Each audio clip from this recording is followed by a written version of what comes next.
Hello, everyone. Welcome to the Dr. Sophia podcast. I'm an ObGyn practicing for over 15 years in my native New York City. And I love to help women learn about their bodies, empower them, and embrace themselves. On this podcast, we will talk openly and with heart about all things affecting women, from pregnancy, menopause, periods, sexual health, fertility, and so much more. Disclaimer: this is general medical information based on my professional opinion and experience. For specific medical advice, please refer to your physician. Hello, everyone. Welcome to the Dr. Sophia podcast. Considering that this month in February is American Hearth Month, I'm excited to have on this episode my own cousin, Wakisha Stewart, talk about her journey as she went through a near fatal heart attack. She tells the whole story in her book, Sonata for a Damaged Heart. I'm also joined by my dear friend and co-host, Touseef Mirza. Welcome to the show. Thank you. All right, so let's just get right into it, Keisha. So for everybody who doesn't know, this is, like I said, this is my cousin, and I'm super excited that she is my first guest ever on the Dr. Sophia podcast, and we lovingly call her Keisha. So that's what it's going to be for the rest of today's show.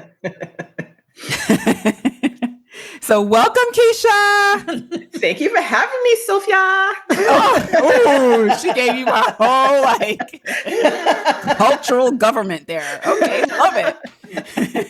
I have to say that I absolutely love the heart theme that is going on right now. So both of them are wearing red. Keisha, can I call you Keisha as well? Of course. Okay. Keisha also has red headphones.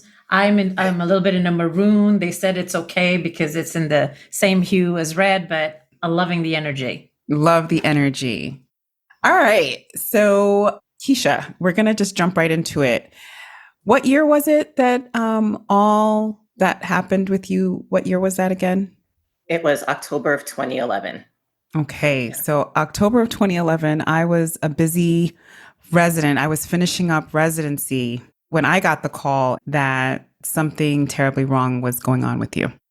And here I am, a woman doctor, and of course, experiencing women who've gone through things like preeclampsia and all the other stages that can go with that, cardiomyopathy. These are big terms that are just things that can affect women in pregnancy and that can affect their heart.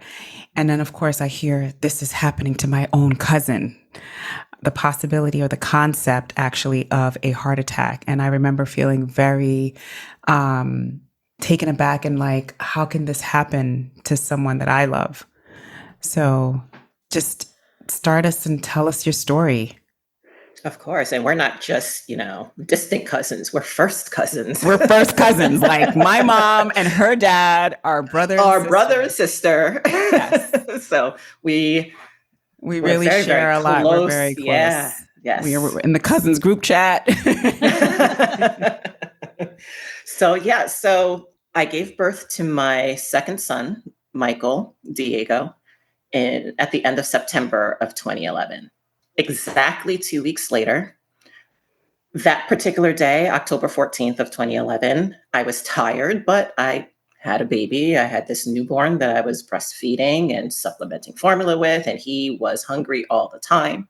So I didn't sleep very much. So me feeling overly fatigued wasn't really out of the realm of possibility. Friends of ours were going to have a dinner party. It was going to be our first opportunity to get out of the house.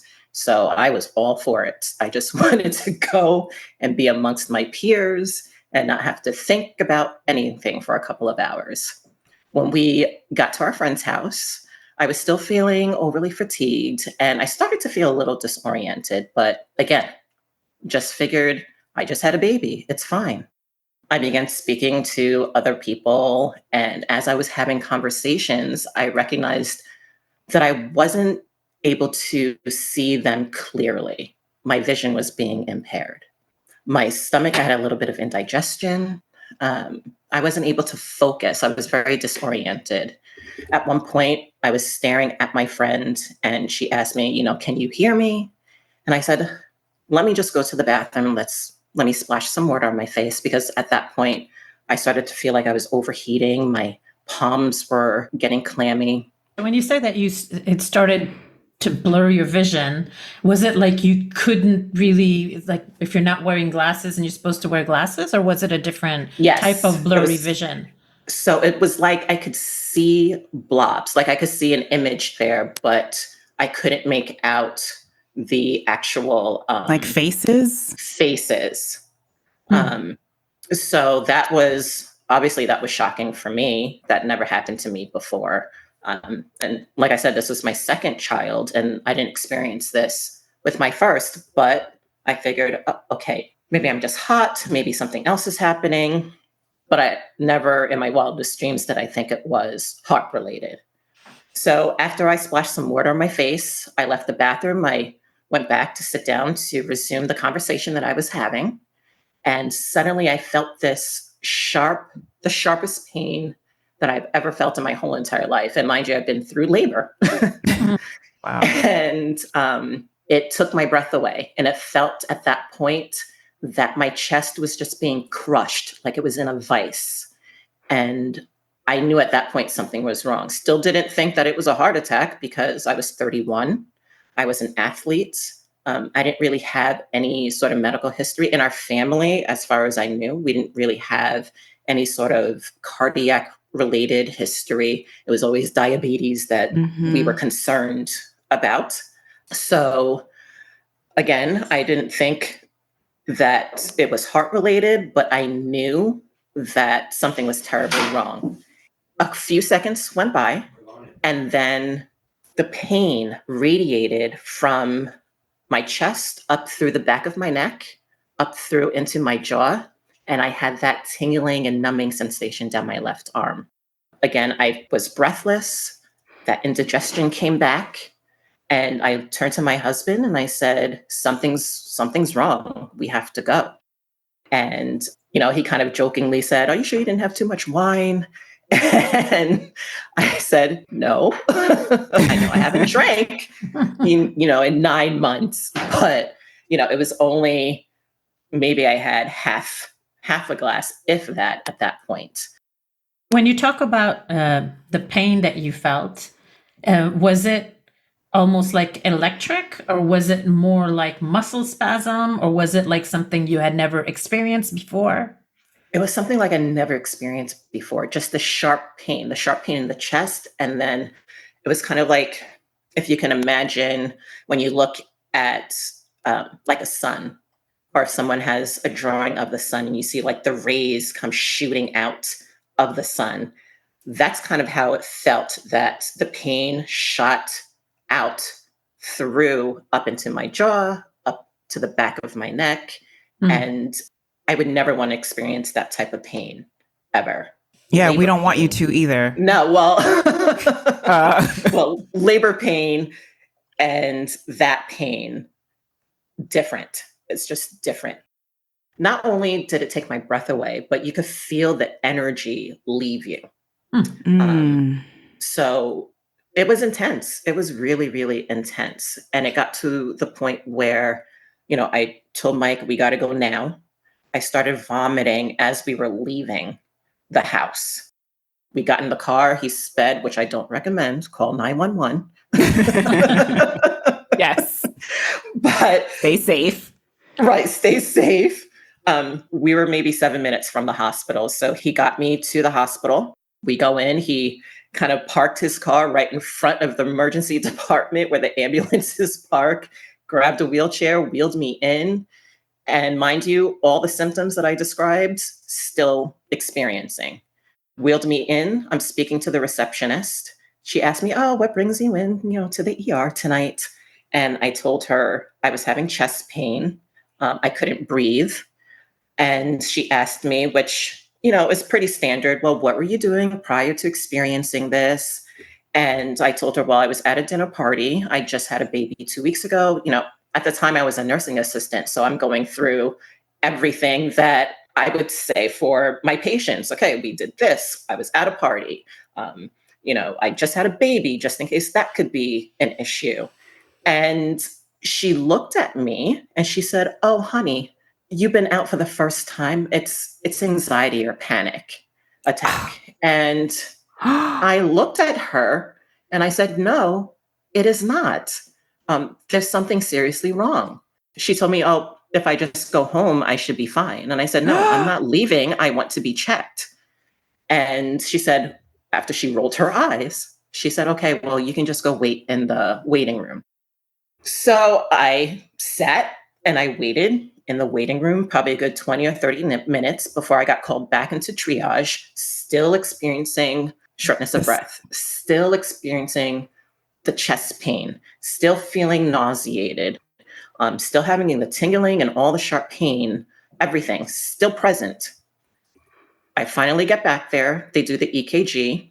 It's inconclusive. They don't know what's happening.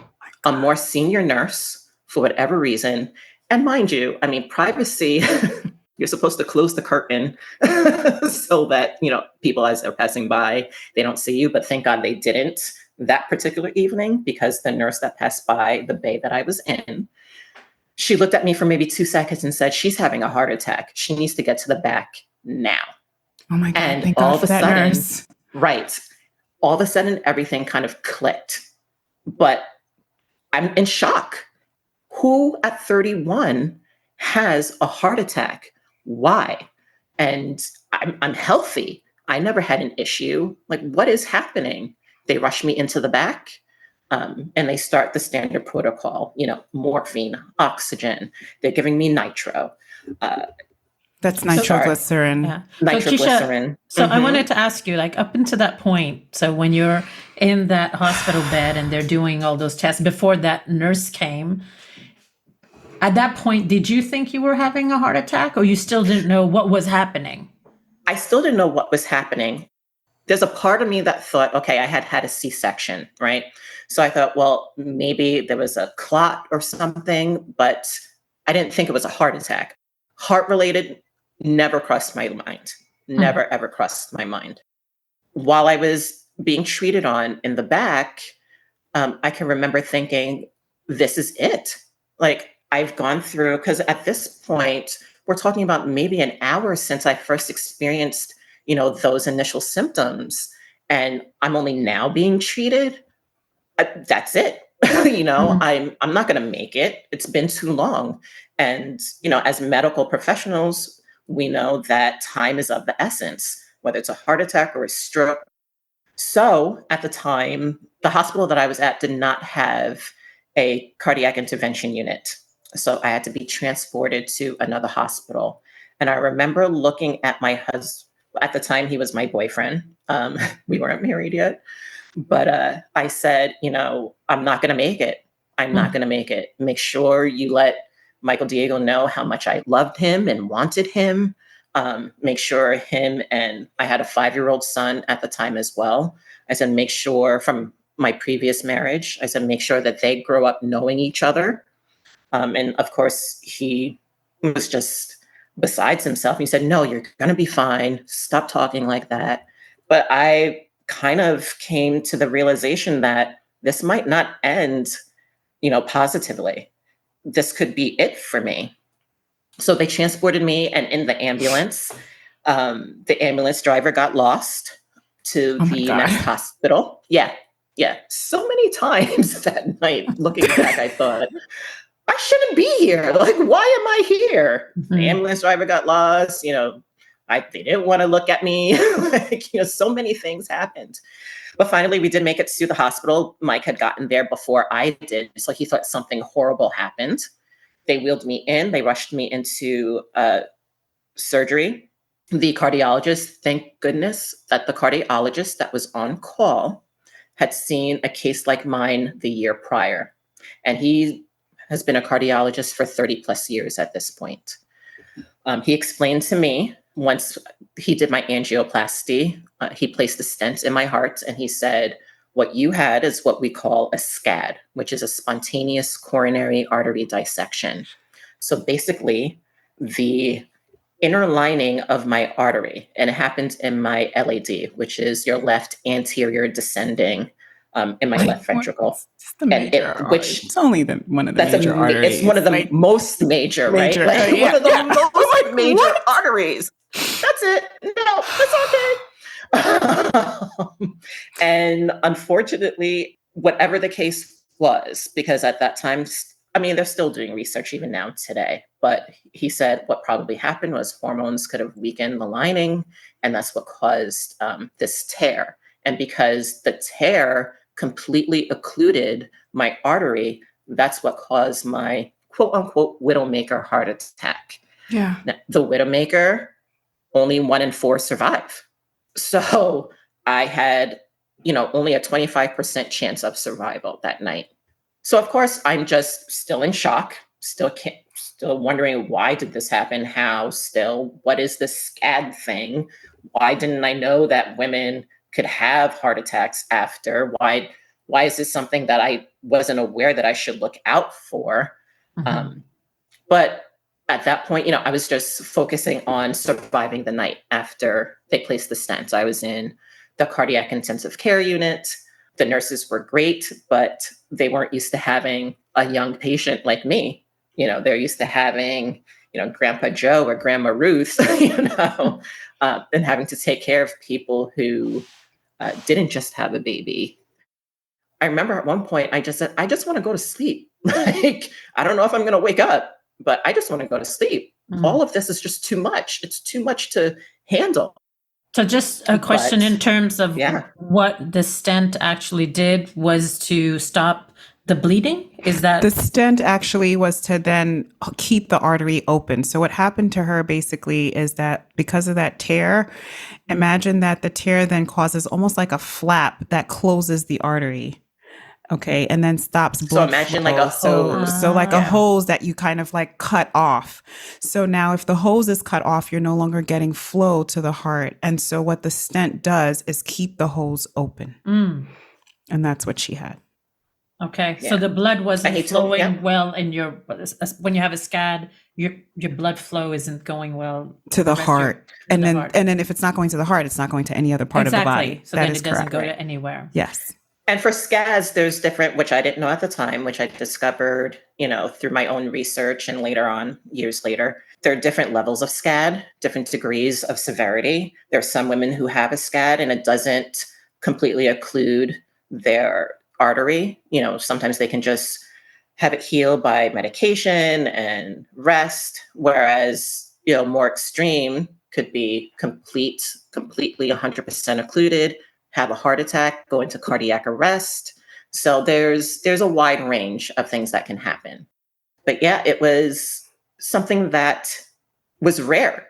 And I had to learn everything that I could about it because it happened to me. And I wanted to know why. Why did it happen to me? How could this happen? It was a very trying time.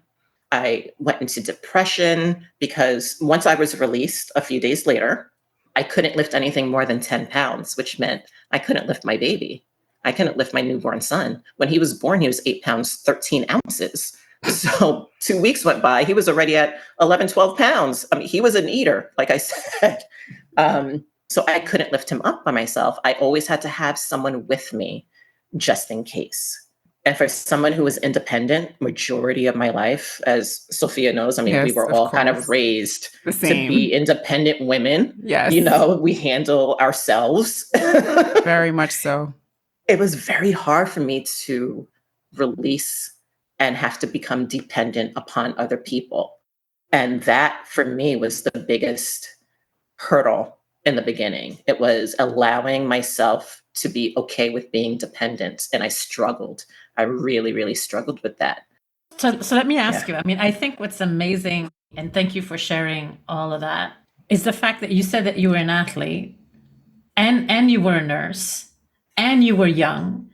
And so when you put all of those things together and you still had it, it's kind of mind-boggling to number one, realize that it can happen to somebody like that, number one. And number two, once you realize what happened, did you start to think, oh, I should have known this? Or, like, is there certain things that you go back and like double check with you or no? And I don't think you need to do that. I'm just wondering what you went through in terms of post thinking about this. Once you survive something like that, you start to think, well, A, why did it happen? And B, why did I not know that it could happen? And I just think that, unfortunately, majority of doctors, cardiologists, OBGYNs, a lot of them don't know what a SCAD is. You're 100% correct. I had to teach. So the cardiologist, like I said, who placed the stent, he had only seen one case, and that was the year prior. And she was a marathon runner. And with SCADs, frequently it affects women that are healthy. It sometimes happens, or majority of the time, it happens to women who are postpartum or going through perimenopause or menopause. It's one of those hormone things. And it also happens to sometimes to people who are working out hard. Someone could just run a marathon, and that increased demand on the heart could cause the SCAD. So there's all sorts of different reasons, but the two main, they believe it's hormone related or stress induced. You don't know if you're going to be the one. And that's what upset me the most, is because you don't know if you're going to be the one. And actually, I was grateful because the doctor that I had, he told me probably one of the reasons why I survived is because I was an athlete. Right. I had additional... A very strong heart. You had collaterals. You had... Collaterals, exactly. Exactly. Yeah, your heart is already working like a champ. So even though your LAD, what we call the widowmaker, is down, the rest of your heart was like, okay, we got to fight. Right. Exactly. And that could be what saved me. And I also think back to how we grew up.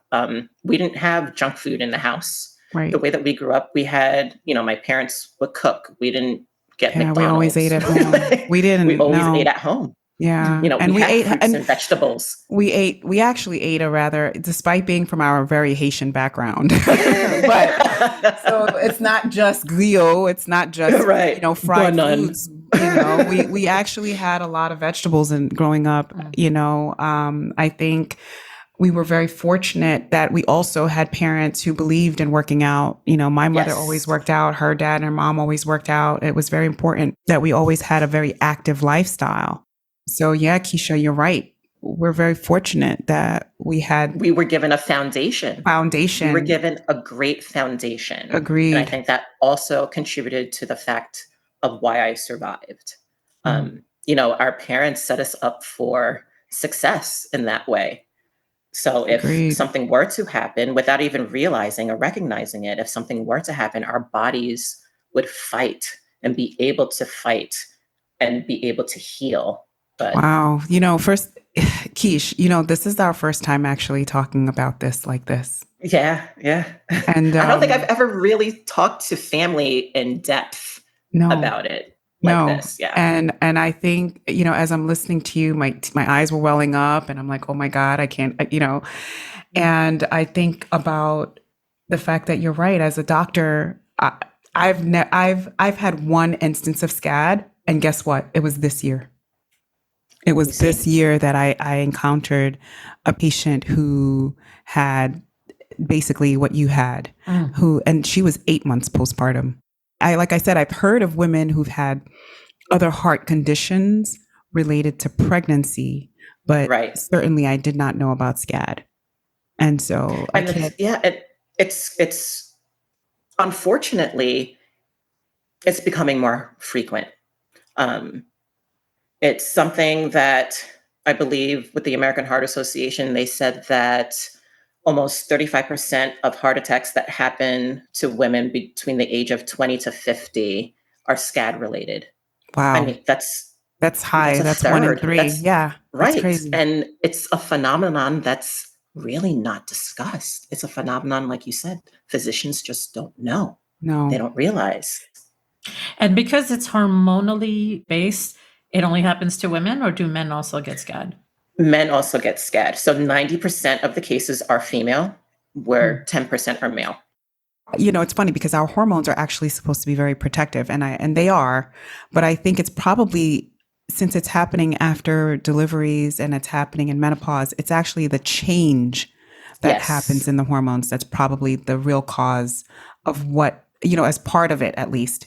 Right. It's the actual change. And then for postpartum, it's a very dramatic change. Actually, it happens very quickly, the up and the down that happens with your hormones. Right. So I wouldn't be surprised of how that plays the role. So if you don't mind talking to us a little bit more about the disparities or some of the racial, like how you felt as a Black woman and what you experienced being a Black woman who was having that heart attack at the time.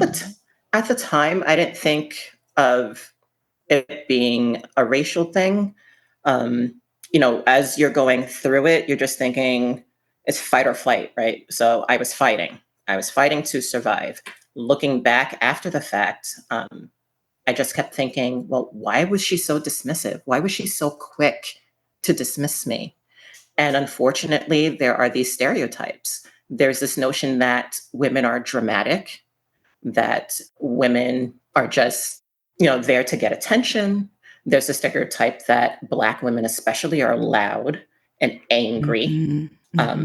Meanwhile, I'm not a loud and angry person. I can get loud and angry if you're not going to take me seriously. But you're so far from. Right, exactly. I'm very, very docile. Mild-mannered. Mild, yes. And I think a lot of times there are these cultural biases that we all have, right? In the medical field, I remember being in nursing school and them having a chapter about medical bias. And, you know, they had the example, oh, Asian women tend to be a little more timid and quiet. You know, Black women are seen to be strong, so they don't need as much pain medication.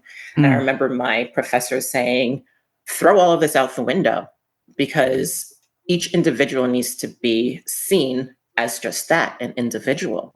But unfortunately, that doesn't always happen. We're human and we like to grasp or hold on to all these different ideas to make life a little bit easier, right? And that's just not fair. And at the time, when I looked back, I was so angry. I was angry because I kept thinking, I said I had chest pain, right? You know, I start questioning myself. And I just kept thinking, well, why? Why would she, a woman, kind of minimize what I'm going through? And that made me want change. It took a while for me to be able to share my story. I went back to nursing school because of that nurse that saved my life, because I saw that there was such a great need for patients who might not be able to speak up for themselves, to have an advocate say, no, you're going to listen to the patient. My patient needs A, B, C, D. Yes. I think women don't. Can I just I'm sorry. I'm really tearing up right now. No wonder you two are blood related, because what you just said is pretty much the same story that Sophia tells me all the time of why she became an OBGYN. Yeah, I need to stand up for women. I needed to be there for women. And it's the whole sole reason why I went to medical school, is to take care of women. I think for us, because of how we were raised, how we were brought up, we are strong in that respect. Like, we know that we as women, we need voices to be heard. Definitely. And again, the way that we were raised is really probably what got you to go, got me to go, you know. And I am not the type of person who likes attention at all. But it's because I have this passion, this fire in me to not let another woman go through what I went through. And since 2011, there have been so many instances in which they have. And I knew that if I survived for a reason. And the reason was to do what I am doing now, to educate, so that way I could advocate or have other people advocate for themselves. Can I ask you a question? So Yes. now that you know all of this information and have lived through SCAD yourself, if you were to go back on that October day in 2011 and you would start to have these palpitations or feeling a little bit tired, do you feel that you would have been able to maybe catch it or recognize it a little bit quicker? Knowing what I know now, Mm-hmm. if I knew all of that back then, yes, I would say, because now I speak about listen to your body. I listen to my body. It took a little bit longer for me to listen to my body, but I listened. I did listen. I should Yes. have listened sooner, but maybe I needed to go through the dramatics, go through everything that I went through in order for me to relay this message that women have heart attacks too, and they're not the same as men. It's so funny because I want us to all really ring home that message, because you said I was just feeling, tired and nauseous, like you felt like nauseated, and that's very often how women present when they are having a heart attack. They very often present completely atypical. It's not this elephant sitting on their chest. That's a very late sign. Yes. It's not the first thing that's happening when a woman is having a heart attack. So Sometimes they don't even have the chest pain. exactly. Sometimes they don't, but they have all these other symptoms. And Right. I often Right. say, your body is a beautiful machine. It will give Yes. you signs, but you have to know your body, know your baseline, know yourself well enough to know what is wrong, what's right, and what's wrong. And thankfully, that night, I knew myself well enough to say, no, something is wrong, and I am going to be seen. Yes. Women have this tendency to have this superwoman syndrome where we think we can handle everything. And, if we start feeling sick, we kind of push past it because there's so much we have to do. Now, having gone through what I went through, I mean, trust me, in the last decade, I've had a lot of ups and downs, and I've had my body remind me, that I have to take my time, go slow. I have to make time for me. But we all need to recognize that self-care is not selfish. It's selfless. The Yes. more that we can take care of ourselves, we're able to be there for the family and the friends that we, feel that we have to take care of. So take care of you. Make sure you're doing what you need to do. And as far as my SCAD is concerned, there is nothing I could have done to avoid it. It wasn't because I didn't eat correctly. It wasn't because I wasn't exercising or anything like that. So, like I said earlier, if you have a good foundation, give your children that foundation. Make sure that they're eating right and being active. Set yourself up for success so that if something does happen, you have a better chance of survival. That's amazing. That's great advice, Keisha. It really is. And I want to ask you a question about, how do you feel now about just heart disease in general? Or what do you think about it in terms of what else women should know? I get angry sometimes. I get angry that it's still, you know, a woman dies every 80 seconds due to heart disease. 1 in 3 women. So the three of us are speaking right now, one of us Yes. gone, right? Yes, that's correct. So I get really, really angry that the numbers have not changed. And every single time someone comes across my profile or something that I've done with the American Heart Association, and they say, "Oh, I didn't know," that angers me. It's like, why is this still something that people don't know? And I want to scream from the rooftops, listen, what more attention do I need to bring? What else can I do to bring attention to the cause? Heart disease is affecting women younger and younger. And unfortunately, it's affecting minority communities disproportionately. Yes. Um, I don't know what it is. They say that, oh, family history, the way you or where you might have grown up, there's these areas where fresh fruit and vegetables aren't something that is commonplace. Yeah, it's not readily fast food. available. It's just always fast food and things Right, like right. that. Yeah, So, mhm. yeah, it's just, at what point do we stop penalizing certain communities because of what they look like?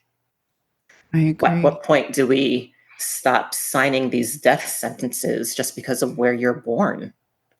Right. And it angers me that it's those communities that don't have the knowledge, the education about what heart disease is.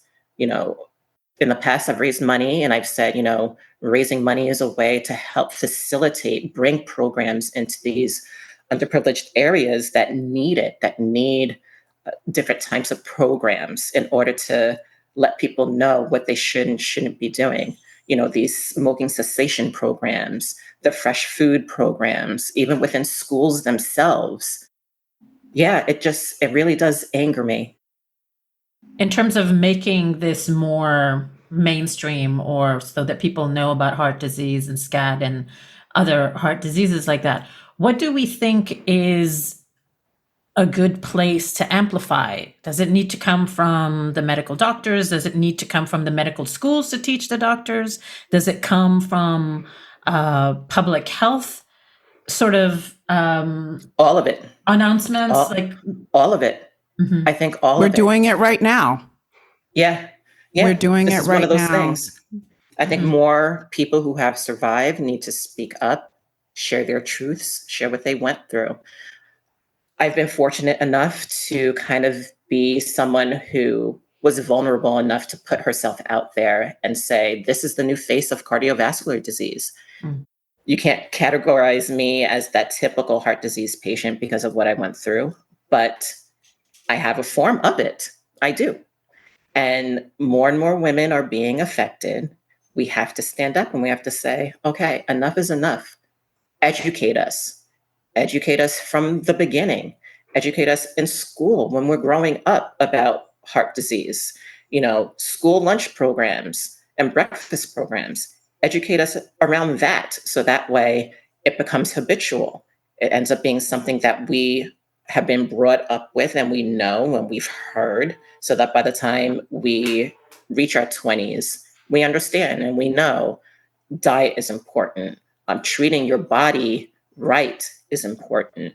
I think the medical community in general, they need maybe an overhaul of just women's health. I mean, what has gone on in regards of women's health is beyond me. That could be a whole other show. We can do a whole other podcast on that one. Yes, agreed. Right. Agreed. Because that all in of itself is something that I get worked up, especially since I have a daughter. But yeah, I think the medical community, we have to start, especially males within the medical community, they have to stop with this whole notion that women are dramatic.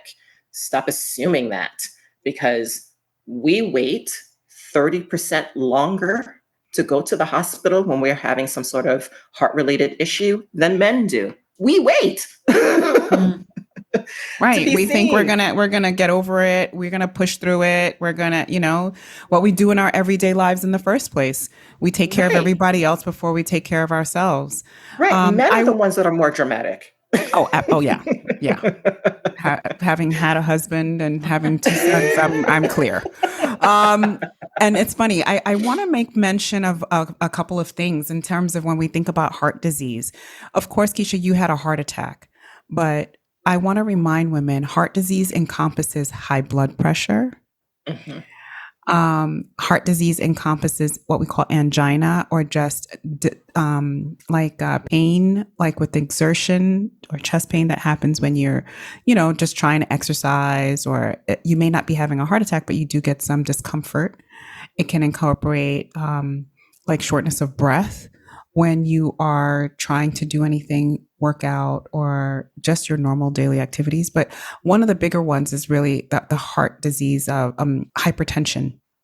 And we don't always think of it as heart disease, but high blood pressure is a major risk factor for women to then be at increased risk for a heart attack.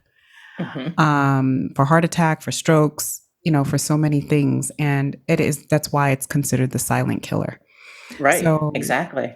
I want to make sure that we're not separating, coronary artery disease and the like from things like hypertension, because it affects so many people and so many women.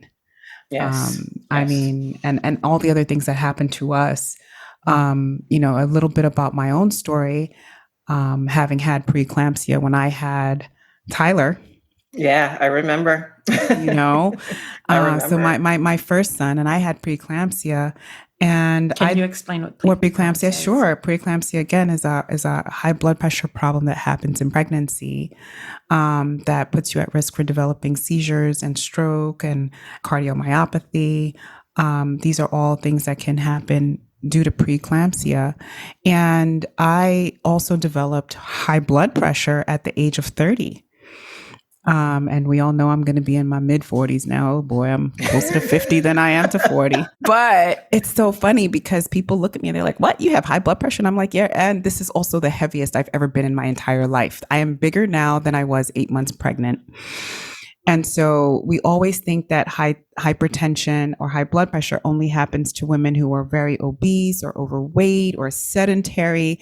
And like Keisha said, we're a family that moves and we're a family that eats well.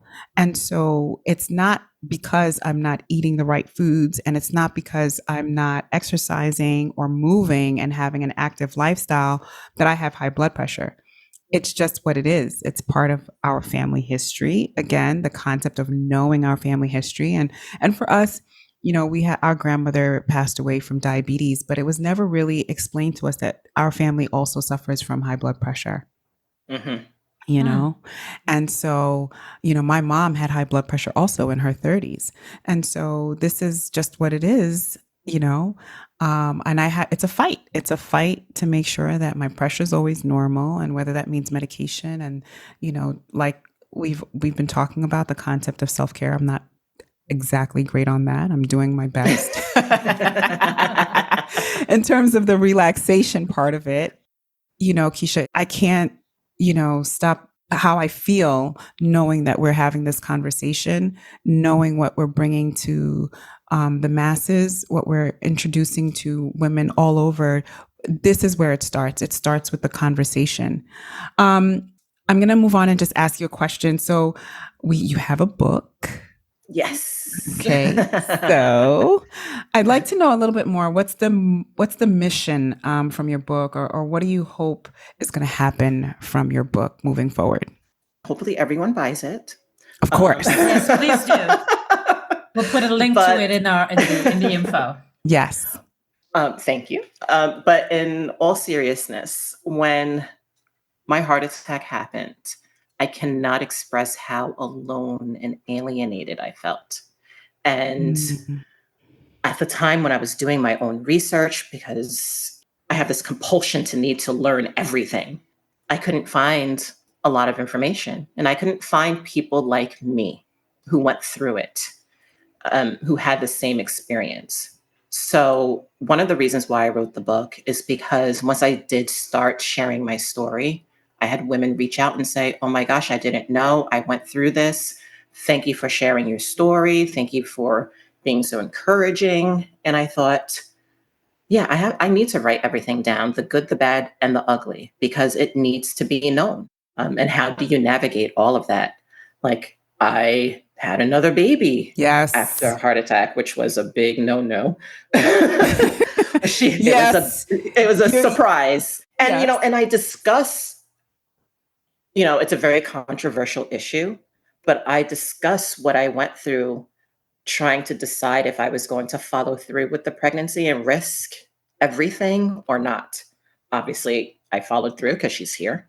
But it was a very difficult decision. And I think people don't recognize when it comes to reproductive rights that it's not just about wanting to be free, or, you just don't want to be tied down, just going to have an abortion just because. No, there's a lot of thought that goes through it. There's a lot of emotion involved in it.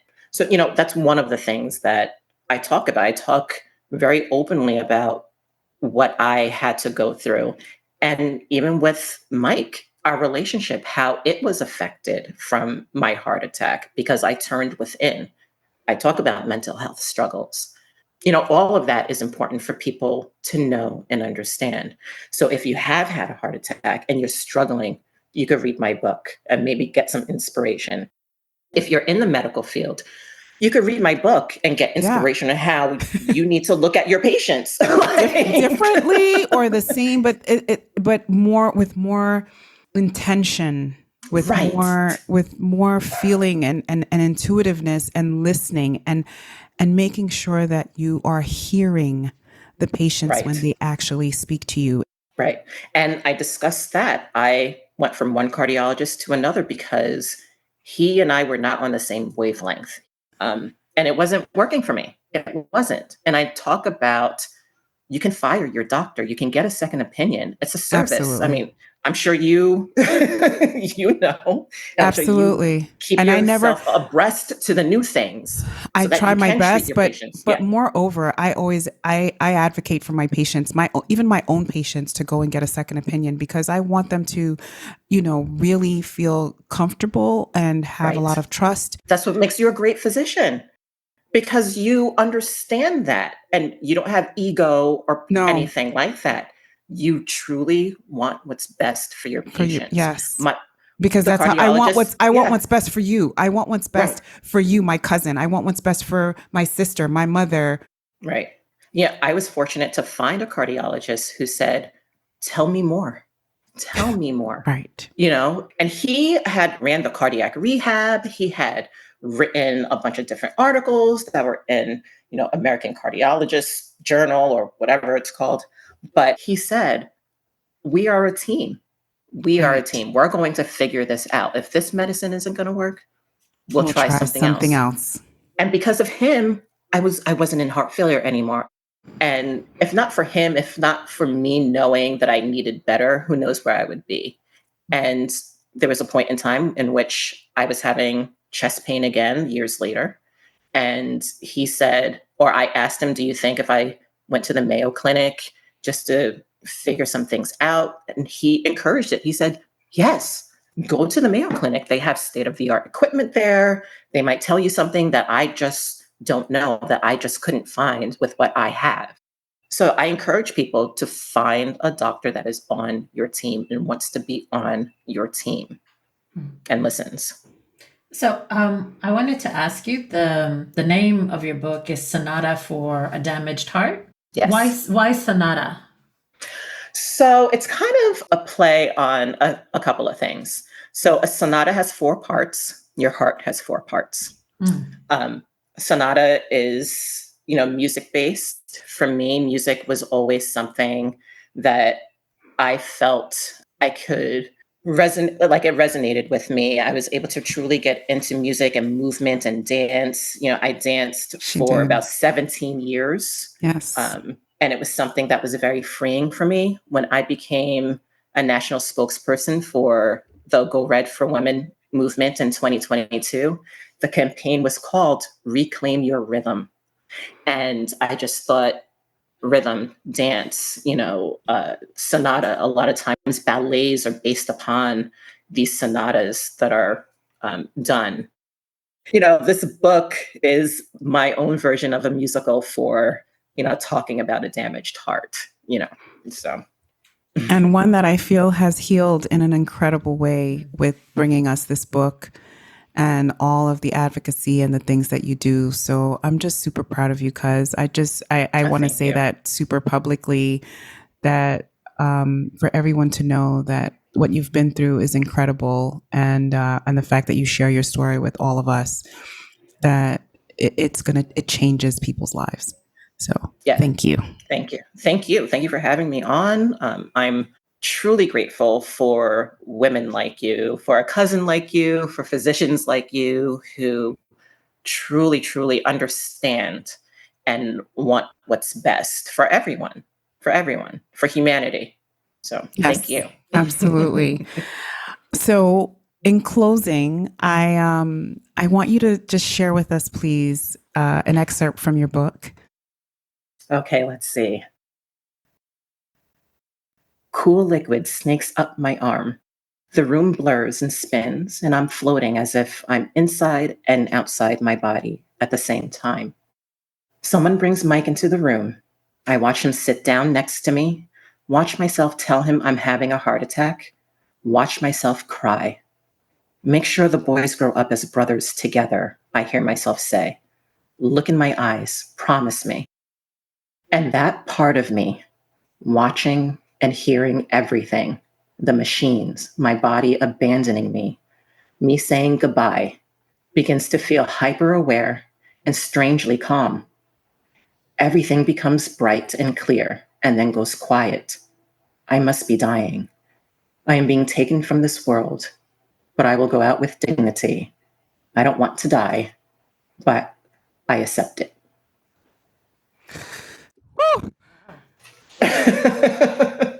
And with that, I'm sorry. I didn't die. I know. You're here with me. I'm here.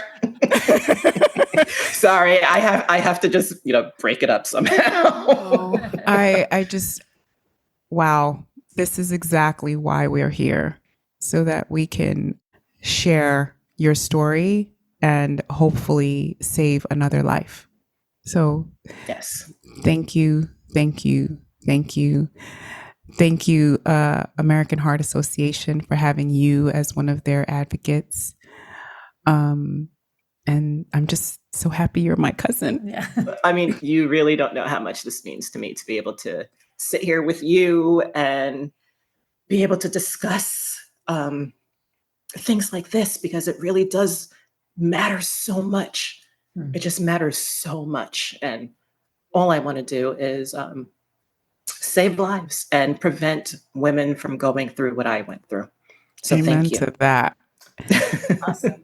Thank you so much. Thank you so much, Keisha, for being with us. Thank you. Thank you, everyone, for listening to the Dr. Sophia podcast. Until next time. Bye.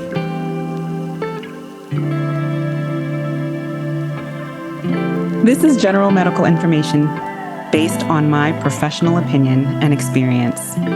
For specific medical advice, please refer to your physician.